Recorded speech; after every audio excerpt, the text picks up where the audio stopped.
इस मूवी में आपको बहुत ही ज्यादा एडवेंचर देखने को मिलेगा। कुछ ऐसे लोग जो किसी को छुड़ाने के लिए एक खतरनाक सफर पर निकल जाते हैं, जहां उन्हें बहुत ही ज्यादा खतरनाक चीजों का सामना करना पड़ता है। मूवी की शुरुआत में हमें परसेस को दिखाया जाता है, जिसकी वाइफ की डेथ हो चुकी होती है और वो अपने बेटे के साथ रहता है, जिसका नाम हिलियस है। परसेस आधा देवता और आधा इंसान है, क्योंकि उसकी मॉम एक इंसान थी। यहाँ पर हम देखते हैं कि परसेस से मिलने उनके पिता आते हैं, जो एक देवता होते हैं। परसेस के पिता उससे मदद मांगते हैं, क्योंकि लोगों ने उनकी पूजा करना बंद कर दिया है, जिससे उनकी शक्तियां कमजोर पड़ रही है और शैतानी शक्तियां जाग रही हैं। पर परसेस यहाँ उन्हें मना कर देता है। यहाँ पर हम देखते हैं कि परसेस के पिता कुछ देवताओं के साथ अपने भाई हेडिस से मिलने आते हैं, लेकिन यहाँ पर हेडिस उनसे दगा करता है और उनपे हमला करवाने लगता है। और यहाँ पर उन्हीं का बेटा एरिस उनसे दगा करता है और उन्हें बंदी बना लेता है। यहाँ पर हम देखते हैं कि अचानक एक आग का गोला गांव पर गिरता है, जिसमें से एक खतरनाक आग उगलने वाला जानवर निकलता है, जो लोगों को मारने लगता है। परसियस पूरी बहादुरी के साथ उसका सामना करता है और किसी तरह उसी की आग से उसे मार देता है। परसियस यहाँ पर अपने पिता से मिलने आता है, पर यहाँ पर उन्हें देवता पोसाइडन मिलते हैं, जो घायल होते हैं। जहाँ वो परसियस को बताते हैं कि तुम्हारे पिता को कैद कर लिया गया है और तुम ही उन्हें बचा सकते हो, और ये कहते हुए उनकी मौत हो जाती है। अब हम देखते हैं कि परसियस रानी एड्रोमिना से मिलने आता है, जहाँ पर परसियस तहखाने में पोसाइडन के बेटे एजिनोर से मिलता है, जो रानी एड्रोमिना के जेल में कैद है, जो आधा देवता और आधा इंसान है। परसियस एजिनोर से शातिर लंगड़ी तक पहुंचने के लिए रिक्वेस्ट करता है,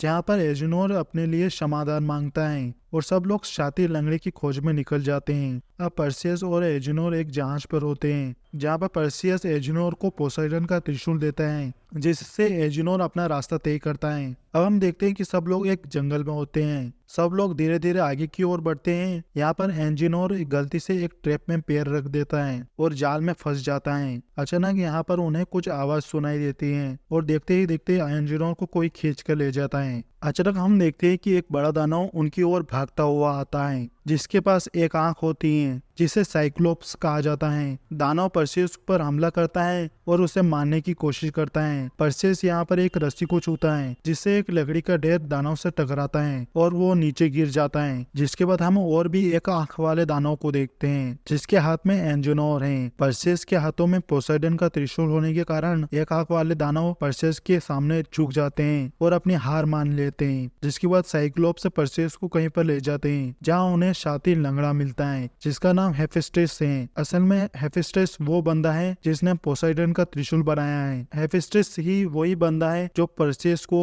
उसके पिता तक पहुंचा सकता है, क्योंकि परसेस के पिता टार्टरस में कैद हैं, जो एक बुलबुलिया में होकर जाता है। यहाँ पर हम देखते हैं कि ज़ियस की पूरी शक्तियां क्रोनोस निचोड़ रहा है। अब हम परसेस को बुलबुलिया के प्रवेश द्वार के यहाँ देखते हैं, जिसमें सैकड़ों दरवाजे हैं। अब हम अचानक परसेस के भाई एरिस को आते हुए देखते हैं, जिसने परसेस के पिता को कैद किया हुआ है। वो सब लोगों को एक एक करके मारने लगता है। यहाँ पर शातिर लंगड़ा किसी तरह दरवाजे को खोल देता है, लेकिन अगले ही पल दरवाजा बंद होने लगता है। परसेस यहाँ पर किसी तरह दरवाजे को पार कर लेता है और अंदर की ओर चला जाता है। और यहाँ पर रानी एड्रोमिना और एंजिनोर भी उसके साथ होते हैं। अब वो बुलबुलिया की ओर बढ़ते हैं, जहाँ पर सैकड़ों रास्ते हैं। सब लोग धीरे धीरे नक्शे को देखते हुए आगे की ओर बढ़ने लगते हैं, पर कुछ ही दूर आगे जाने पर एंजिनोर को पता चलता है कि नक्शा रास्ता गलत बता रहा है। यहाँ पर अचानक बुलबुलिया में हलचल होने लगती है, जिससे बुलबुलिया के रास्ते बदलने लगते हैं। जिसके बाद सब लोग अपनी जान बचाकर भागने लगते हैं, लेकिन यहाँ पर रानी एड्रोमिना फंस जाती है। यहाँ पर परसियस और एजिनोर किसी तरह बचाने की कोशिश करते हैं और रानी एड्रोमिना को बाहर निकाल लेते हैं, लेकिन परसियस का पैर खिसकने के कारण वो नीचे की ओर गिर जाता है, जहाँ पर उस पर कोई शैतान हमला करता है और मारने की कोशिश करता है, लेकिन परसियस किसी तरह उसे मार देता है। परसियस जब आगे की ओर बढ़ता है तो उसे टार्टरस दिखाई देता है, जहाँ पर परसेस के पिता ज़ियस को कैद किया गया है। यहाँ पर ज़ियस अपने भाई से माफी मांगते हैं, जिसके बाद हेड्रिस का दिल पिघलने लगता है, लेकिन एरिस हेड्रिस पर हमला कर देता है, जिसके बाद उनके बीच में फाइट होती है। परसेस अपने पिता को छुड़ाने की कोशिश करता है, लेकिन ज़ियस की पूरी शक्तियां क्रोनोस ले चुका होता है और वो जागने लगता है। परसेस यहाँ पर किसी तरह अपने पिता को छुड़ा लेता है और यहाँ से निकलने लगते हैं, लेकिन यहाँ पर एरिस ज़ियस को घायल कर देता है, जिसके बाद परसेस ज़ियस यहाँ से किसी तरह निकल जाते हैं। अब हम यहाँ पर देखते हैं कि सारी सेना युद्ध के लिए तैयार हो जाती है। यहाँ पर परसेस के पिता उसे बताते हैं कि क्रोनोस को ब्रह्मास्त्र ही रोक सकता है, पर यहाँ पर ब्रह्मास्त्र के 2 ही हिस्से होते हैं और तीसरा हिस्सा एरिस के पास होता है। जिसके बाद पर्सियस तीसरा हिस्सा लेने के लिए चला जाता है। सब लोग यहाँ पर क्रोनोस को रोकने की तैयारी करते हैं और अचानक एक बड़ा धमाका होता है,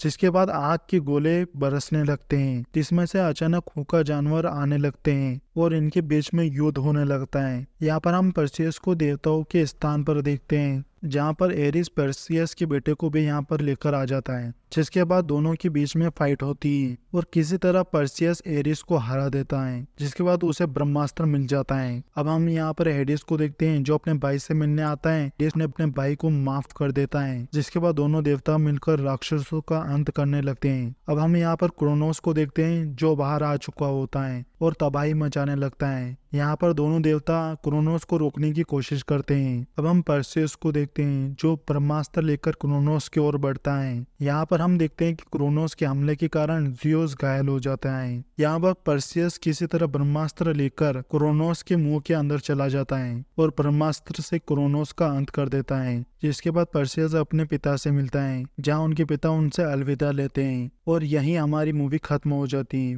वीडियो पसंद आए तो वीडियो को लाइक करें और चैनल को सब्सक्राइब करना ना भूलें।